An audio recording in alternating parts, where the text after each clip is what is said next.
Hello hi అందరికీ నమస్కారం అండి. Welcome to CK Gautam blogs. ఈరోజు కలకడ టమాటా మార్కెట్ యార్డ్లో టమాటా రేట్లు ఏ విధంగా ఇప్పుడు చూద్దాం.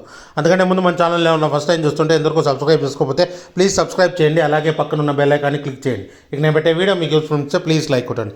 ఇక కలకడ టమాటా మార్కెట్ యార్డ్లో ఈరోజు స్టాక్ అనేది తగ్గింది. వచ్చిన దాంట్లో క్వాలిటీ ఉండేది మాత్రం రేట్లు బాగా వెళ్ళాయి. ఈరోజు రేట్లు కూడా కొద్దిగా పెరిగింది. ఇక్కడ స్టార్టింగ్ 15 kg బాక్స్ మూడో రకం క్వాలిటీ వచ్చేసి 50 రూపాయల నుంచి 150 రూపాయల వరకు తీసుకున్నారు. థర్డ్ రకం క్వాలిటీ 50 రూపీస్ నుంచి 150 రూపీస్ వరకు తీసుకున్నారు థర్డ్ రకం క్వాలిటీ. ఇక సెకండ్ రకం క్వాలిటీ విషయానికి వస్తే 160 రూపాయల నుంచి 250 రూపాయల వరకు తీసుకున్నారు. 160 రూపీస్ నుంచి 250 రూపీస్ వరకు తీసుకున్నారు సెకండ్ రకం క్వాలిటీ. ఇక టాప్ అండ్ టాప్ విషయానికి వస్తే ఇప్పటివరకు జరిగిన యాక్షన్ ప్రకారం 260 రూపాయల నుంచి 450 రూపాయల వరకు తీసుకున్నారు. 260 రూపీస్ నుంచి 450 రూపీస్ వరకు తీసుకున్నారు 15 kg బాక్స్ కలకడలో. ఇది ఈరోజు కలకడ టమోటా మార్కెట్ యార్డ్లో టమోటా రేట్లు. ఈ వీడియో కనుక మీకు నచ్చినట్లయితే తప్పకుండా లైక్ కొట్టండి. ఇక ఇలాంటి మరిన్ని మార్కెట్ వివరాల కోసం మన ఛానల్ని తప్పకుండా సబ్స్క్రైబ్ చేయండి. థ్యాంక్ యూ, మీ గౌతమ్.